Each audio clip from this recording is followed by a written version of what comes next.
Intermediate విద్యారంగంలో అగ్రగామి మన NSR impulse education institution. IIT JEE అయినా నీట్ అయినా తిరుగులేని విద్యా సంస్థ NSR impulse.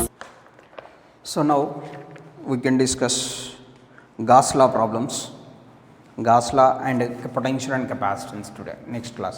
Previously we discussed electrostatics, electrostatic potential energy. So almost maximum important models we are covering. Discuss all the problems is not possible, all the problems, just we are discussing important models problems. So now come to the Gauss law, page number 54, first question, page number 54, first question, exercise 3, level 3, first question. A solid metallic sphere has a charge plus 3q concentric with this sphere. Concentric with the sphere is a conducting shell having the charge plus q. The radius of the sphere is a and that of the spherical shell is b. What is the electric field at a distance r from the center? See here, this is one solid sphere, a solid metallic sphere having charge 3q, solid metallic sphere of radius a. It is existing inside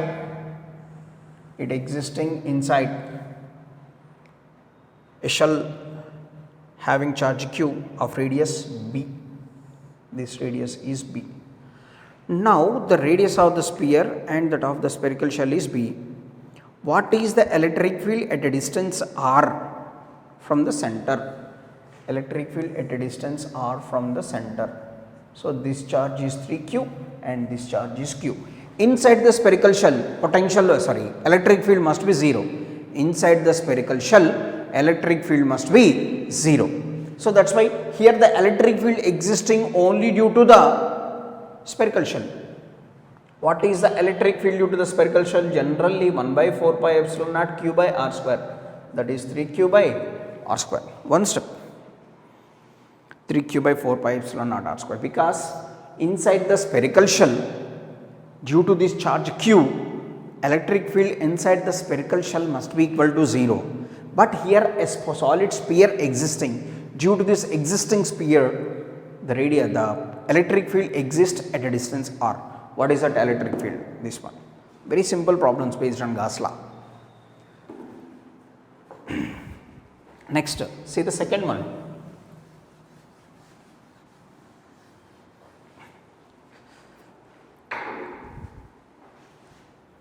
Second problem. Two parallel plane sheets, 1 and 2, carrying uniform charge densities sigma 1 and sigma 2 as shown in the diagram. Electric field in the region 2 is given as. So this is the first one, positive charge, and this is the second one, and it is also the positive charge.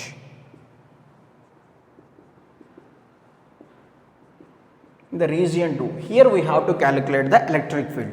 What is the electric field due to the infinite sheet? What is the electric field due to the infinite sheet?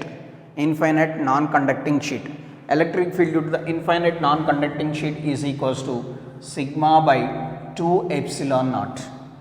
Electric field due to the infinite non-conducting sheet is equals to sigma by 2 epsilon naught. That means due to this one is sigma by 2 epsilon naught, and due to this one is also sigma by 2 epsilon naught. Here they given that this charge density is sigma 1 and this charge density is sigma 2. This charge density is sigma 1 and this charge density is sigma 2. So at this position, what is the direction of electric field? Away from the positive charge and towards the negative charge. Let us say at this position, due to this one, this is the direction of E1, and this is also the positive charge. Due to this one, the direction of electric field is E2. So therefore E1 can be written as sigma 1 by 2 epsilon naught, and E2 can be written as sigma 2 by 2 epsilon naught.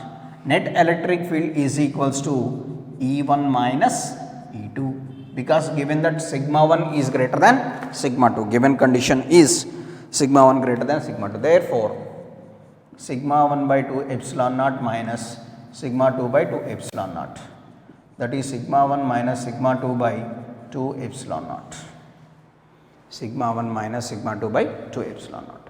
So, this is the second condition. Next,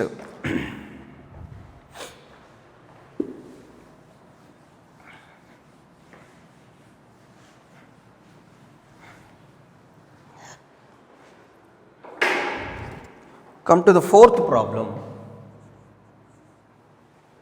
Fourth problem. A charge q is distributed uniformly on a ring of radius r. A sphere of equal radius r is constructed with its center at the periphery of the ring as shown in the diagram. Find the flux of the electric field through the surface of the sphere.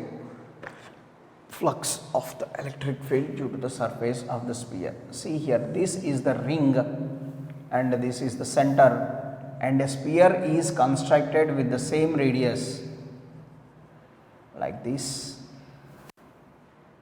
Sphere is constructed, this is the center, this is the radius and this is the center,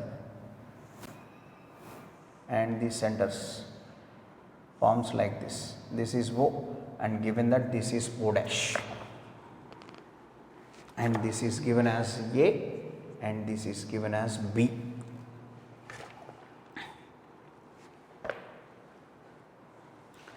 So, now let us say this is the sphere.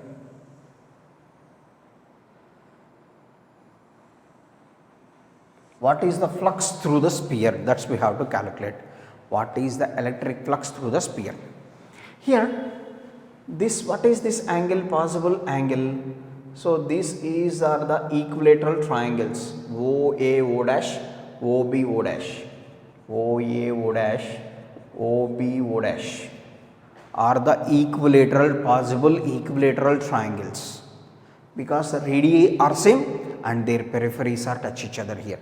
So, this radius is r and this radius is also r. So, that is why OA O dash and OB O dash forms equilateral triangles. So, then equilateral triangle means what is the angle here? 60, and here the angle is also 60. This total angle is angle AOB is equals to 120 degrees. AOB, here the total angle is 120.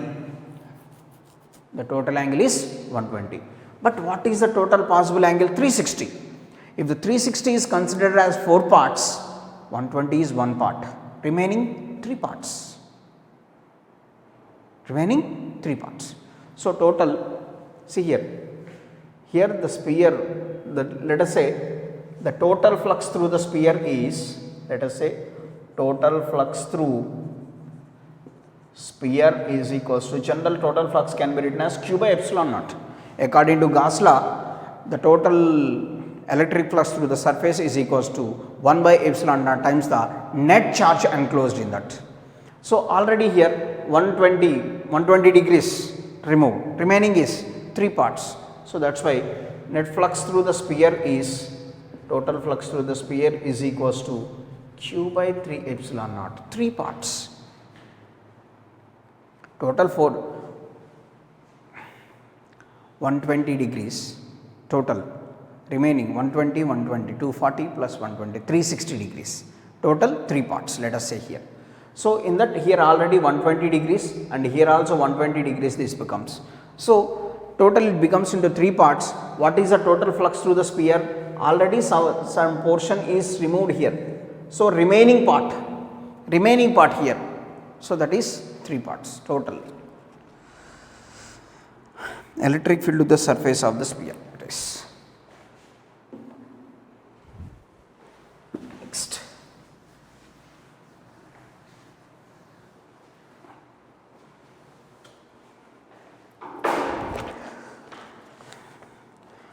Next possible, next to see the 8th question. That exercise, page number 55, 8th question. A charge q is distributed over 2 concentric halo conducting spheres of radii A and B such that their surface charge densities are equal. The potential at their common center is.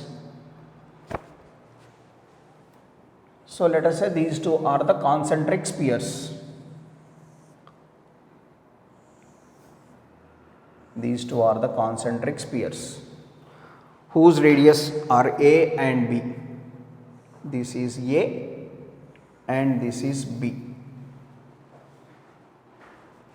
Concentric spheres of radius A and B. What is the word? Their surface charge densities are equal. So this is sigma 1 and this is sigma 2. Let us say this is sigma 1 and this is sigma 2, whatever it is. Given that sigma 1 is equals to sigma 2. Sigma problem, what is the sigma formula? Surface charge density, charge by area, charge by surface area. Let us say Q1 by A1 is equals to Q2 by A2.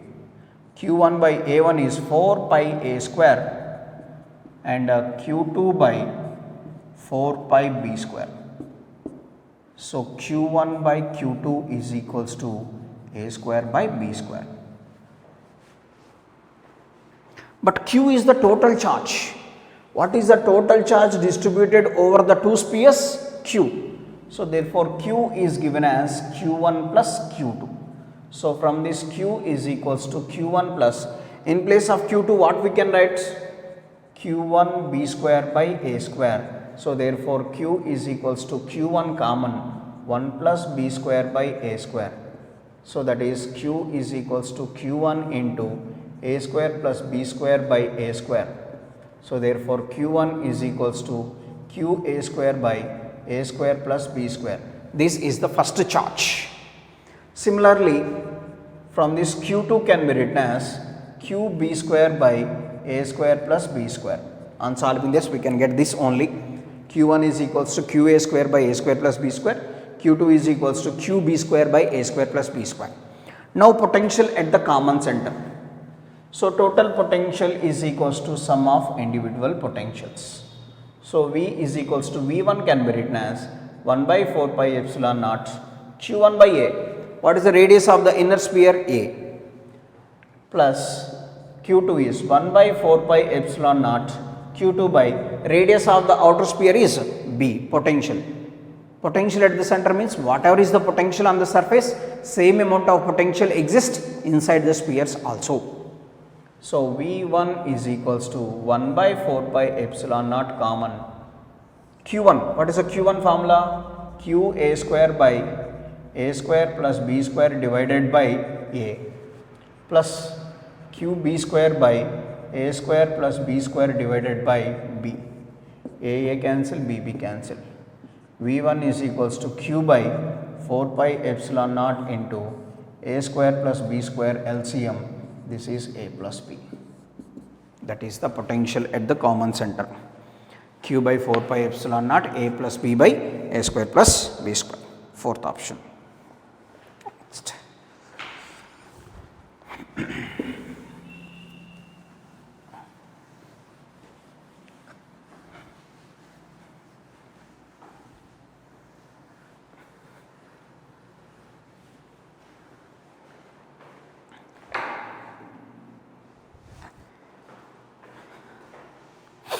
Next, see the 11th question. All these questions based on electric potential only, but they are given in Gauss law concept. Let's see here. 11th question. Three concentric metallic spheres A, B, C have radii A, B, C. A less than with surface charge densities on them are sigma, minus sigma and sigma. The values of VA and VB will be. Already this is an example problem in your textbook also, I think. So three spheres,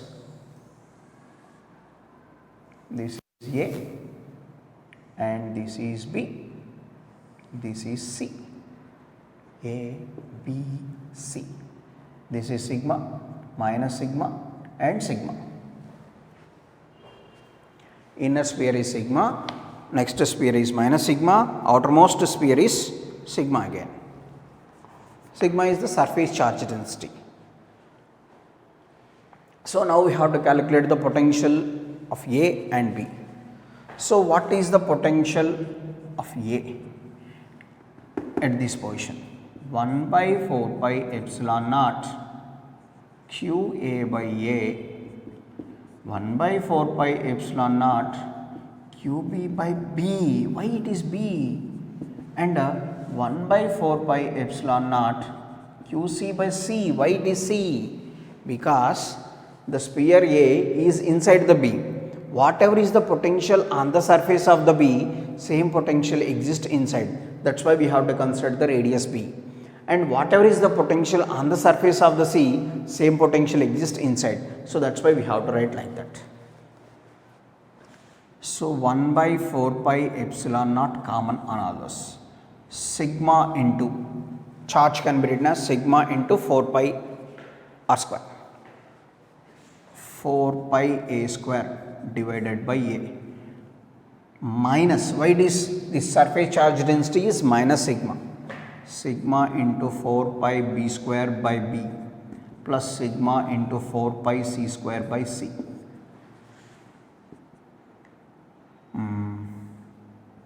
Sigma 4 pi also common, 4 pi epsilon naught a square by A minus B plus C. So that is 1 by sigma by epsilon naught into A minus B plus C. So this is the potential due to the point A, sigma by epsilon A minus B plus C. Only one possible option. No need to do the second, first option possible. Of course we can do the second. VB potential at the point B. So that is 1 by 4 pi epsilon naught QA by B.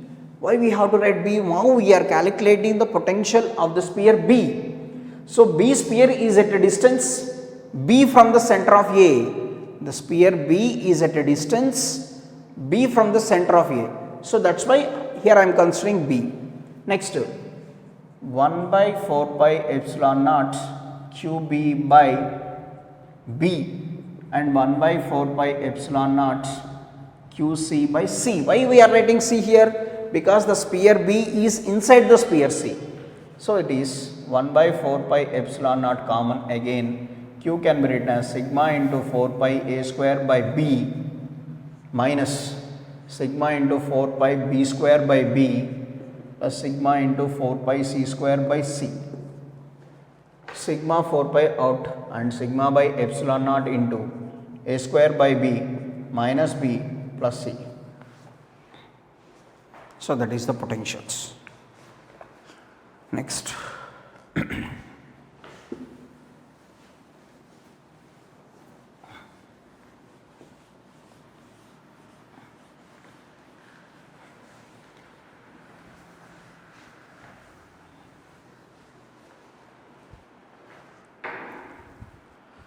See the question number 12 next. A charged ball hangs from the silk thread which makes an angle theta with the large charged conducting sheet P as shown. The surface charge density of the sheet is proportional to. Surface charge density of the sheet is proportional to. So let us say it is positive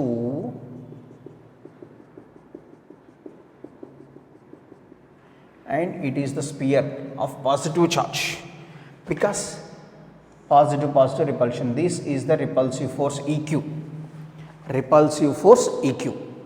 and here this is the tensional force.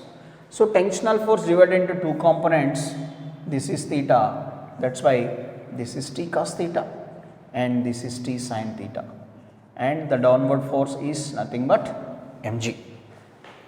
Here this is positive and this is also positive, that's why repulsive force is equals to EQ. So from this we can write, so T cos theta is equals to mg and T sin theta is equals to EQ. So sin theta by T cos theta is equals to EQ by mg. So tan theta is equals to EQ by mg. So now what we have to calculate, what is the surface charge density? EQ is equals to mg tan theta. Intensity of electric field due to the non-conducting sheet, sigma by 2 epsilon naught. Sigma by 2 epsilon naught into Q is equals to mg tan theta. So from this here, sigma proportional to tan theta. Surface charge density sigma proportional to tan theta here. So next,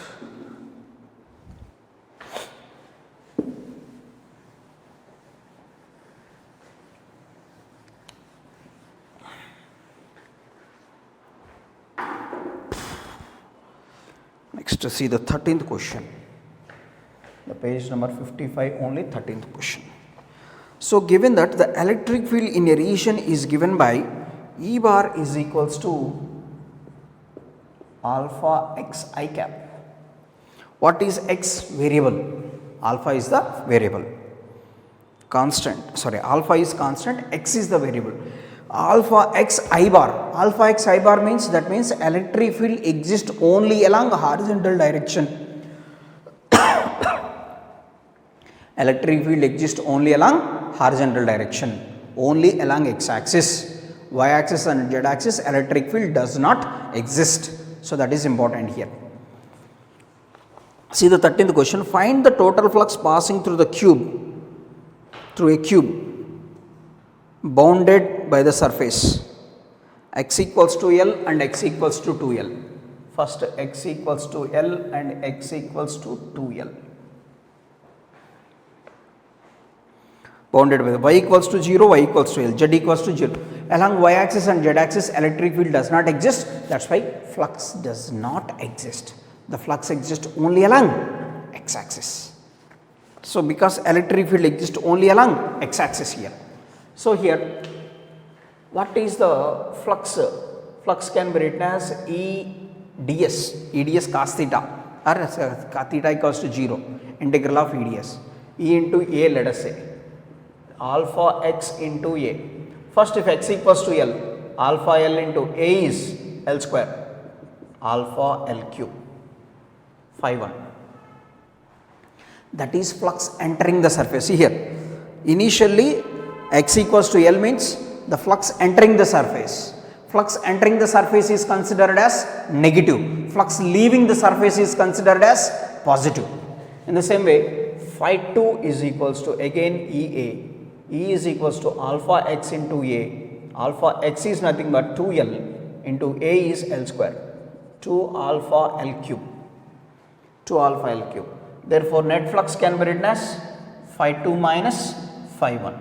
2 alpha L cube minus alpha L cube, that is alpha L cube.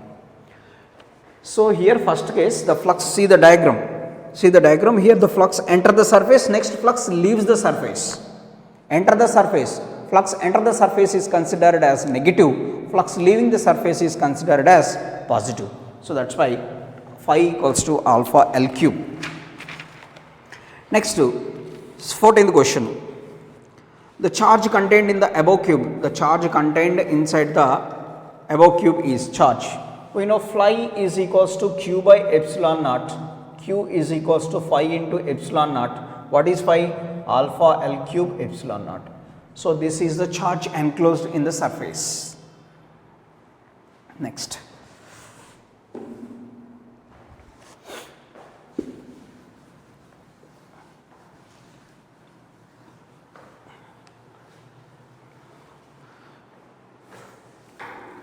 See the 16th question.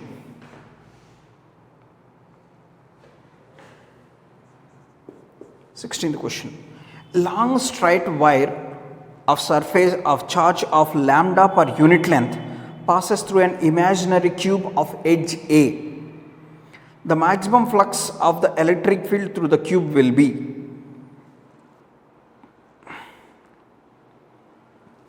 cube of side A, the maximum flux through the electric field through the cube. Uniform wire, a long straight wire of charge density lambda per unit length passes through an imaginary cube of edge A. the maximum flux through the electric field. When the flux is maximum, when the wire is placed in the cube, when the flux is maximum, if the wire is placed along the diagonal, if the wire is placed along the diagonal of the cube, if the wire is placed along the diagonal of the cube, then only flux is maximum. Flux is maximum. What is the diagonal length? Root 3a. Diagonal length of the cube is root 3a. So therefore, flux can be written as q by epsilon naught. Q can be written as lambda into L by epsilon naught. L is nothing but root 3a by epsilon naught. So that is the solution. Next.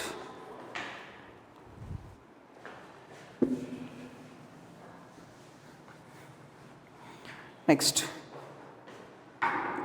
A rod with linear charge density lambda is bent in the shape of a circular ring.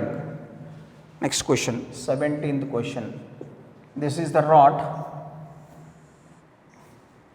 of linear charge density lambda is bent in the form of a shape of a circular ring. This is bent in the shape of a circular ring. The electric potential at the center of the circular ring, electric potential. So V can be written as generally 1 by 4 pi epsilon naught q by r. 1 by 4 pi epsilon naught q can be written as lambda into 2 pi r divided by r. Lambda by 2 epsilon naught.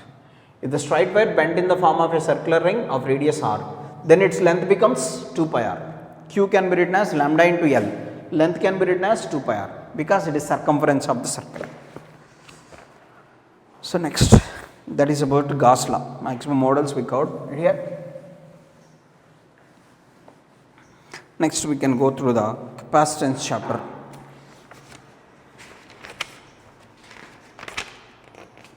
Electric potential and capacitance.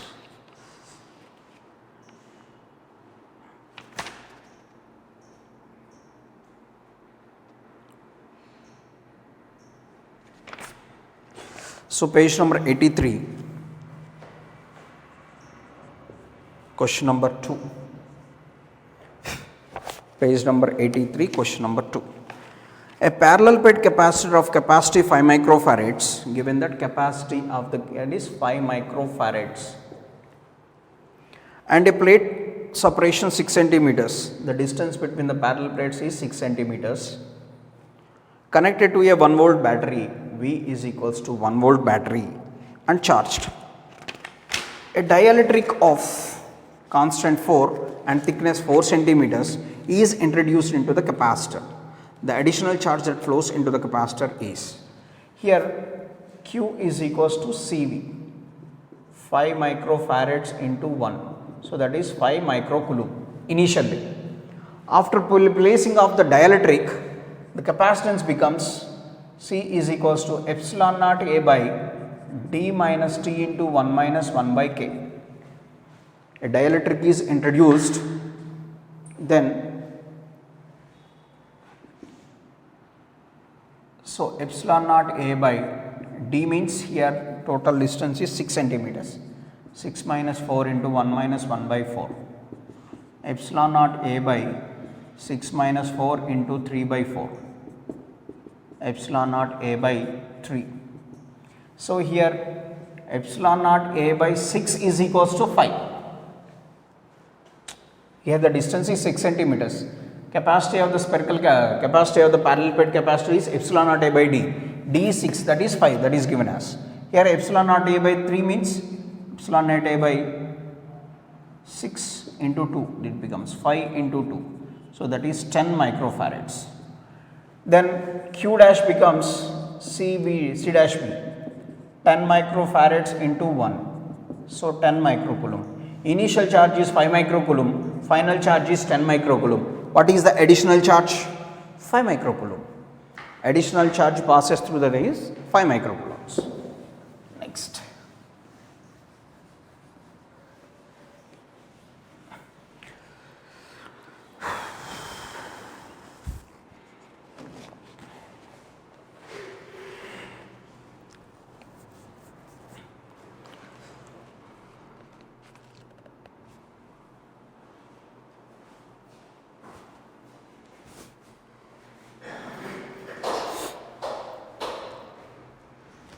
So next problem.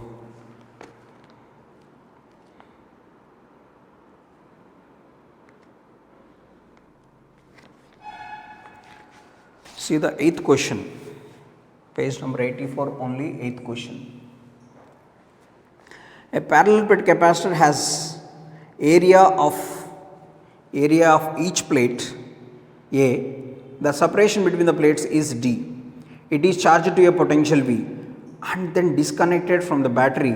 The amount of work done in filling the capacitor completely with the dielectric constant K is.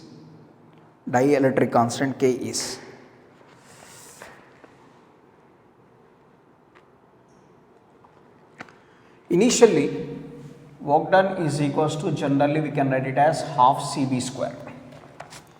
A parallel plate capacitor has an area, so C can be written as, we can write parallel plate epsilon naught A by D into V square. Epsilon naught A by D into V square. Next, it is charged potentially and disconnected from the battery. When the battery is disconnected, charge remains constant, potential decreases by 1 by K times. Then after disconnecting, capacitance becomes K epsilon naught A by D. If the dielectric is introduced, U dash becomes half C dash V dash square. U dash is equals to C dash can be written as K epsilon naught A by D and V by K whole square. Potential becomes 1 by K times. After disconnecting the battery, if the dielectric is introduced, potential becomes 1 by K times and capacitance always becomes K times. Then U dash is equals to half epsilon naught A by D into V square by K. So change in potential, change in energy, half epsilon naught A by D V square minus half epsilon naught A by D V square by K. Half epsilon naught A by D into V square common, 1 minus 1 by K. So that is the possible option, fourth option. Next, see the 11th question, the same page. A capacitor of capacitance C is charged to a potential V from the cell and then disconnected from it. Capacitor of parallel plate capacitor C is charged to a potential V. C is charged to a potential V and then it is disconnected from it. After that, it disconnected from it. Additional charge Q plus Q now given to the positive plate. The potential difference across the capacitor now. Initially, the potential difference between the capacitor is V because it is charged to a potential V. That's why the potential difference is V. Now it is disconnected. That means there is no potential. Then again plus Q charge is given to the positive plate. The charge is equally distributed on the two plates. So Q by 2, Q by 2. So that's why the potential becomes, again next after that potential becomes Q by 2C. The charge is given as Q, charge is equally distributed, that is Q by 2. Potential can be written as charge by capacitance. So V plus Q by 2C. So that's all. That is the potential across this. V plus Q by 2C. Next.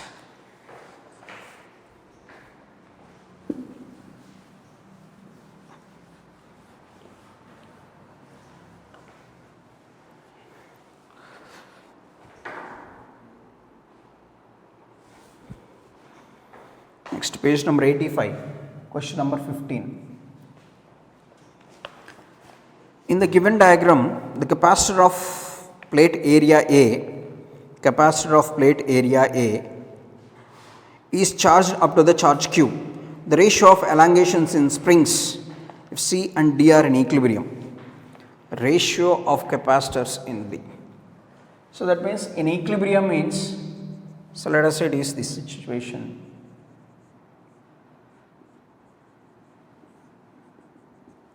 So this is K2 and this is K1. The two springs are in equilibrium means equally that means the elongations of the two springs, that means the force acting on the two springs must be equal. The restoring force in this direction and in this direction, the restoring force must be same. That means F1 must be equal to F2. What is F1? K1 x1, F2 K2 x2. So that is x1 by x2 is equals to K2 by K1, one step. Equilibrium in the sense net force must be equal to 0. So that means equal forces and opposite forces must be equal. What is the force acting on the strings? Kx. Restoring force is Kx. K1 x1 equals to K2 x2. So that is the next 18th question in this.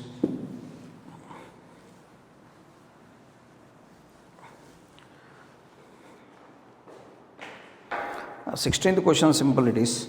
Generally, it's a dielectric is not mentioned here. It is in the 16th question, a H-shaped inserted between the plates as shown in the area of the plate equivalent capacitance.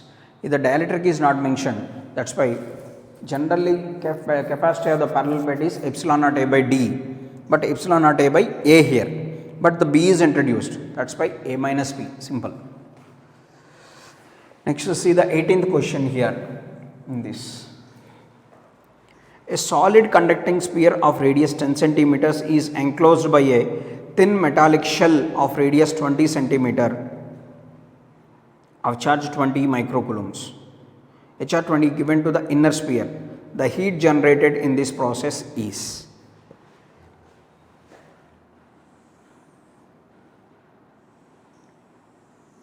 This is one, and this is the inner sphere and outer sphere. Inner sphere of radius is 10 centimeters and the outer sphere of radius is 20 centimeters.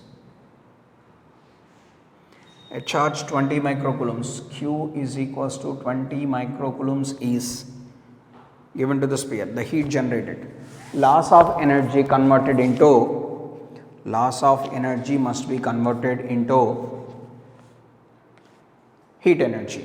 What is the loss of energy? Generally we can consider as half C1 C2 by C1 plus C2 into V square. Here because only potential exists in the inner sphere, because charge is applied to the inner sphere only. So that's why. But capacity of the parallel plate capacitor is 4 pi epsilon naught R. Capacity of the spherical capacitor is 4 pi epsilon naught R. Therefore, U can be written as half 4 pi epsilon naught R1 into 4 pi epsilon naught R2 divided by 4 pi epsilon naught R1 plus 4 pi epsilon naught R2. 1 4 pi epsilon naught cancel, 4 pi epsilon naught R1 into V square divided by R1 plus R2 into V square. But we know potential can be written as charge by capacitance. So therefore, U is equals to half into 4 pi epsilon naught R1 R2 divided by R1 plus R2 into Q by C is 4 pi epsilon naught R1 whole square. Why I am writing R1? Because charge is applied to the inner sphere. So the potential existing in the inner sphere. So that's why half 1 4 pi epsilon naught cancel, R1 R2 by R1 plus R2 into Q square by R1 square. U is equals to half R2 by R1 into R1 plus R2 into Q square. So U is equals to half into R2, 20 centimeters, that means 0.2 divided by 0.1 into 0.1 plus 0.2 into Q, 20 microcoulombs. 20 into 10 to the power of minus 6 whole square. So that is 0.1 divided by 0.1 into 0.3 to 400 into 10 to the power of minus 12.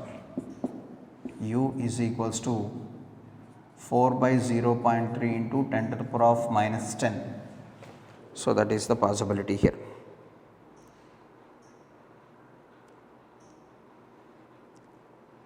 heat generated,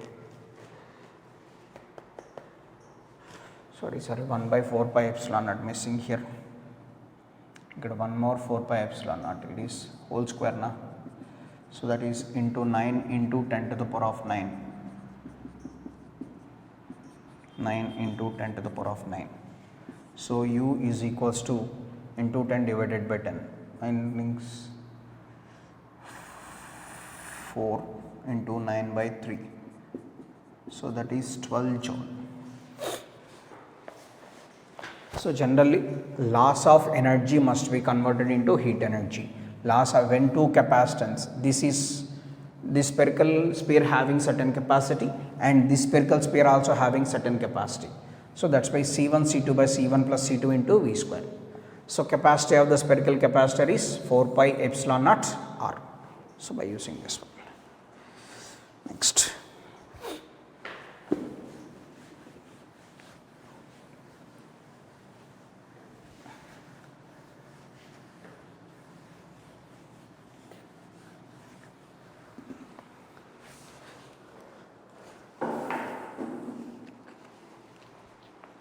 So next, question number 20, page number 85, question number 20 only.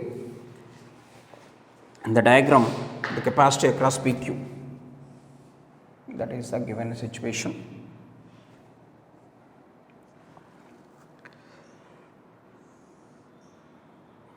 This is K1, again divides K2, K3. This is D by 2 and this is D by 2. This is D. First here, let us say it is C1 and a C2, C3. C2 can be written as epsilon naught A by D generally. Epsilon naught. Epsilon, because it is introduced dielectric, epsilon, area divides, this also divides. So K2 epsilon naught A by D. So K2C. Generally, capacity of the parallel plate capacitor is epsilon naught A by D. A by A is area divides, distance divides, 2 gets cancelled. So K epsilon can be written as K2 epsilon naught. Similarly, C3 is equals to K3C. Here the distance divides. If the distance divides, the two capacitors are connected in series. If the distance between the two capacitors, distance between the parallel plate capacitor divided into two parts or three parts and it forms the two or more capacitors, those capacitors must be in series. So here C2 comma C3 in series. So C effective here is two capacitors are in series, C2 C3 by C2 plus C3. So that means K2 K3 C square by K2 plus K3 into C. So that is K2 K3 by K2 plus K3 into C. Next, what about C1? C1 is equals to epsilon naught A by 2D. Area divides here. Distance does not divides, only area divides. So that is equals to K1 by 2C. Now C1 and C effective are in parallel. So C effective is equals to C1 plus C effective.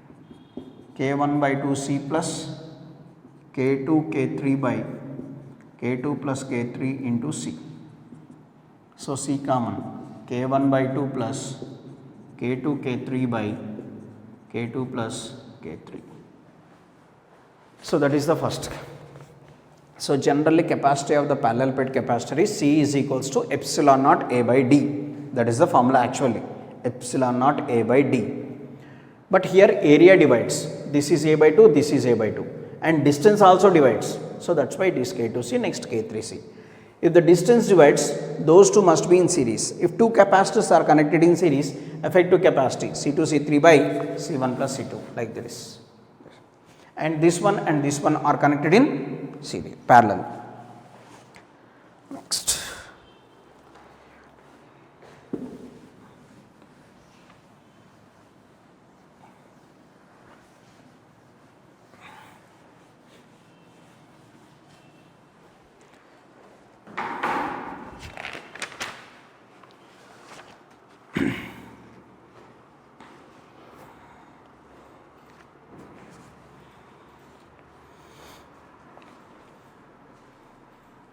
Next, page number 87, question number 34.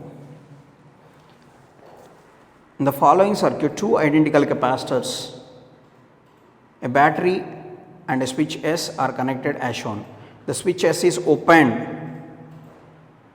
Dielectric constant K equals to 3 are inserted in the condensers. The ratio of the electrostatic energies of the system before and after filling the dielectric is. Ratios of electrostatic energies before and after filling. So, before filling the dielectric, electrostatic energy is U1 plus U2. So, that is equals to half CV square plus half CV square. So, CV square, because identical capacitors.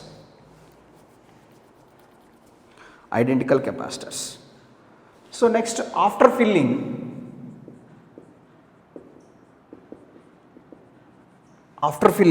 what happens? After filling, A is connected to the battery and B does not connect it to the battery, because if the dielectric is introduced while connecting the battery, potential remains constant, capacitance becomes K times.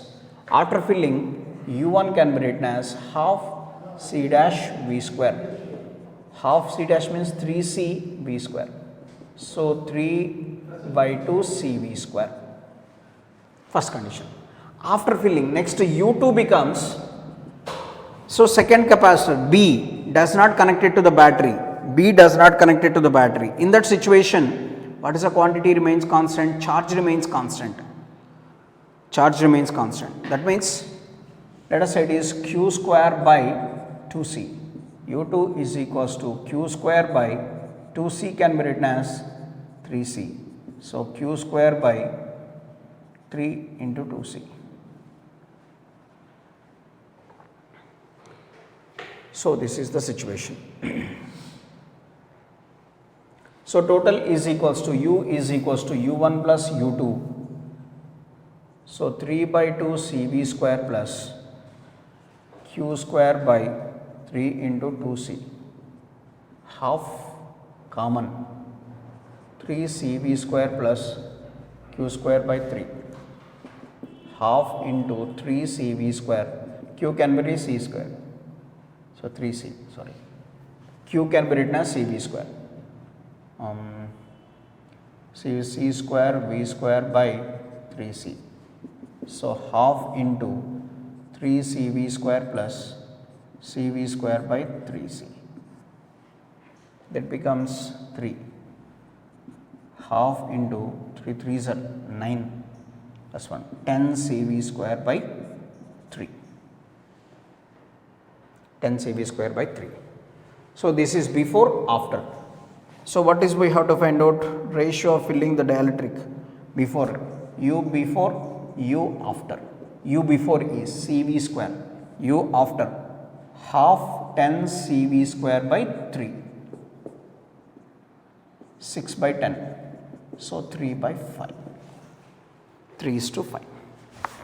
So, that is the main thing. After filling, first capacitor A is connected to the battery. So, that is why potential remains constant. Next case, B does not connect it to the battery, that is why charge remains constant. This is the situation. Next.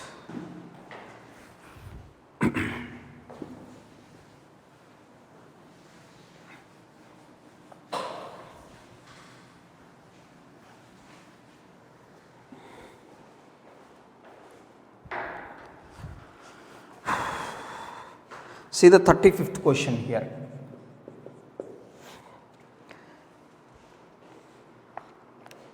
In the given diagram, a capacitor of plate area A is charged up to the charge Q. The mass of each plate is M2. The lower plate is rigidly fixed. The value of M1 of the system remains in equilibrium is. The system in equilibrium is.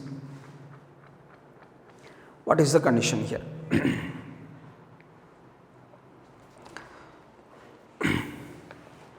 So given diagram is like this.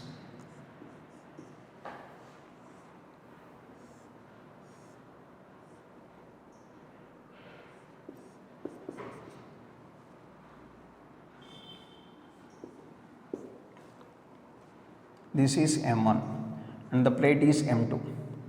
Here the weight is M2G and it is tension and it is also tension. Here the tension is nothing but M1G. Here upward force is equals to downward force. Upward force tension, downward force Mg plus M2G plus force of attraction between the plates of the capacitor.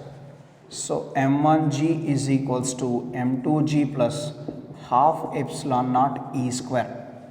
Force between the plates of the capacitors is half epsilon naught E square. M1 is equals to M2 plus half epsilon naught E square by G. That is the actual condition. F is the force of attraction between the capacitor. This is fixed. So this one attracts this one downwards because it does not move. Maybe there is a possibility of moving this capacitor. So this plate. So tension is upwards, M2G downwards and force of attraction also downwards. So after modification, let us modify this one. M2 plus half epsilon naught by G. E can be written as sigma by epsilon naught whole square. M2 plus half epsilon naught by G. Sigma can be written as again Q by A. Q square by A square epsilon naught square.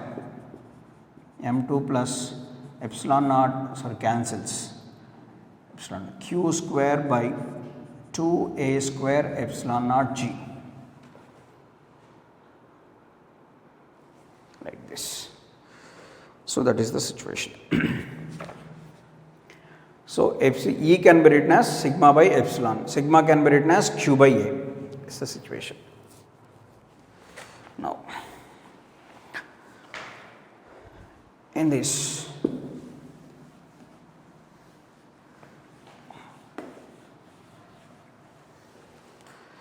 so see the 36th question. 36th question.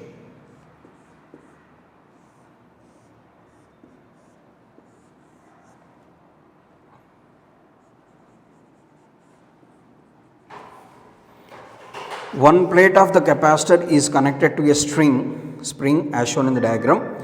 Area of both the plates is A. In steady state, the separation between the plates is 0.8 D. Spring is unstretched and the distance between the plates was D. Then the capacitance of the uncharged capacitor, the force constant of the spring is approximately. So generally,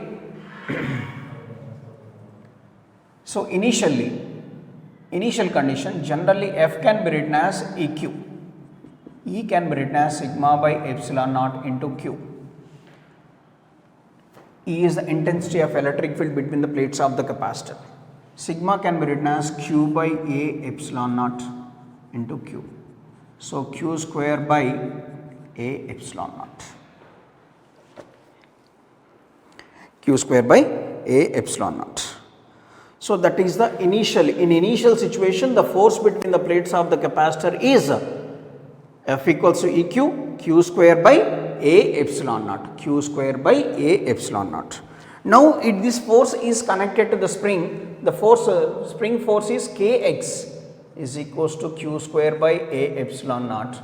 K into X is, initially the distance between the plates of the capacitor is given as D, but in the equilibrium position the force between the two plates is given as 0.8 D.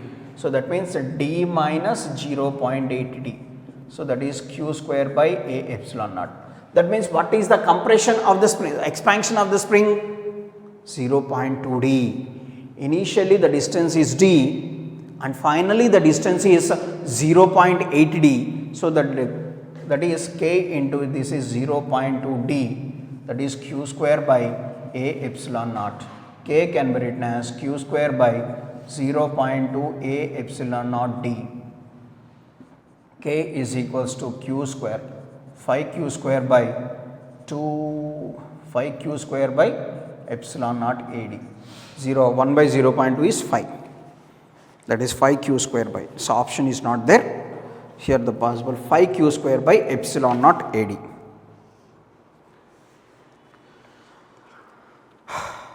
That is the situation.